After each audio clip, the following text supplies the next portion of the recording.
Kasih karunia dan damai sejahtera dari Allah Bapa dan anaknya Tuhan Yesus Kristus, itulah yang menyertai saudara-saudari sekalian. Amin.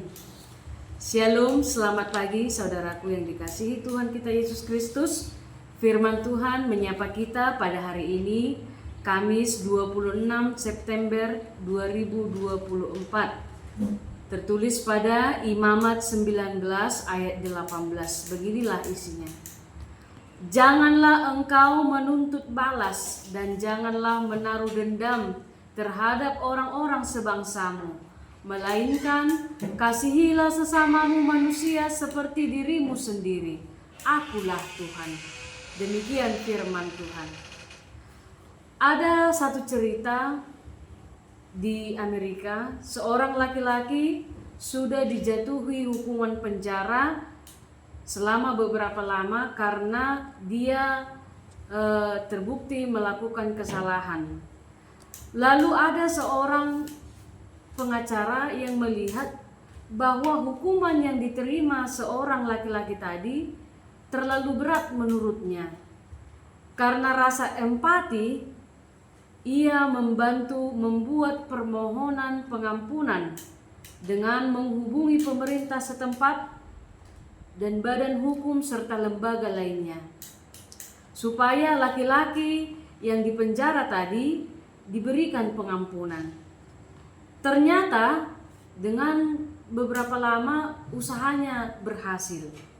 Setelah itu ia membawa surat permohonan pengampunan dan bebas dengan menjumpai seorang tahanan tadi.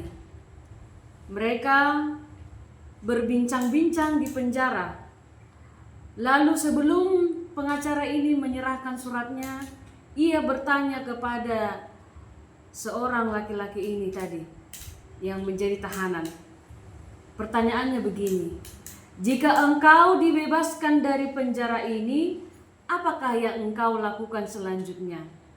Dengan geram, laki-laki tadi menjawab, aku akan pergi dan menembak hakim yang telah memvonis aku dan menjebloskan aku ke penjara, serta akan kukejar para saksi yang memberatkan hukumanku dengan kesaksian mereka.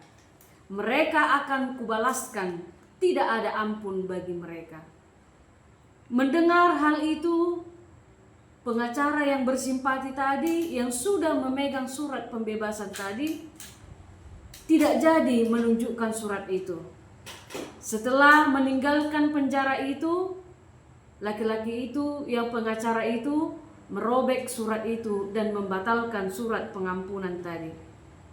Dari cerita itu, Bapak, Ibu, dan saudara-saudari sekalian, memang secara manusiawi, apabila kita disakiti, dijahati, atau bahkan diperlakukan secara tidak adil oleh orang lain, secara naluriah ada kecenderungan untuk membalaskan.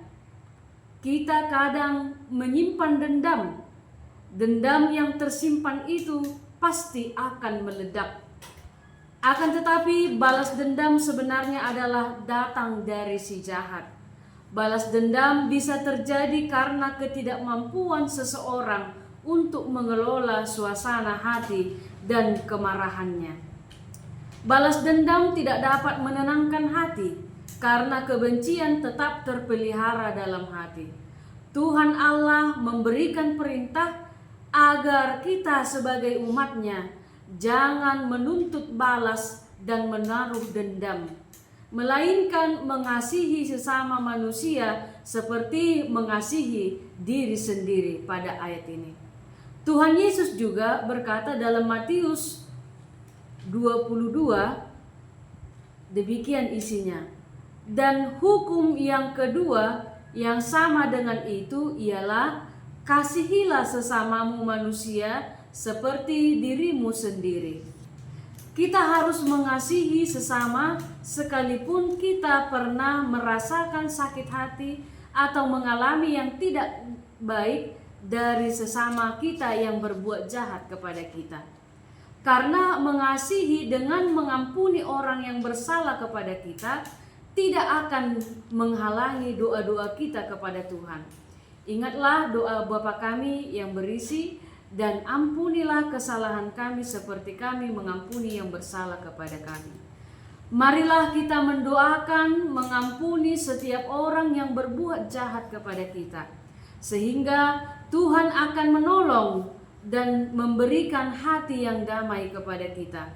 Ingatlah juga firman Tuhan dalam Roma 12 ayat 19b berkata, pembalasan itu adalah hakku, akulah yang akan menuntut pembalasan, firman Tuhan. Mari hiduplah dalam kasih, buanglah dendam dan kebencian kepada orang yang menjahati atau yang berbuat yang tidak baik kepada kita. Dan marilah juga kita menjaga perilaku kita supaya kita juga jangan berbuat yang jahat kepada sesama kita. Hiduplah dari kasih yang daripada Allah. Demikian sapaan firman Tuhan untuk kita hari ini. Tuhan memberkati kita dalam aktivitas kita. Tuhan memberkati. Shalom.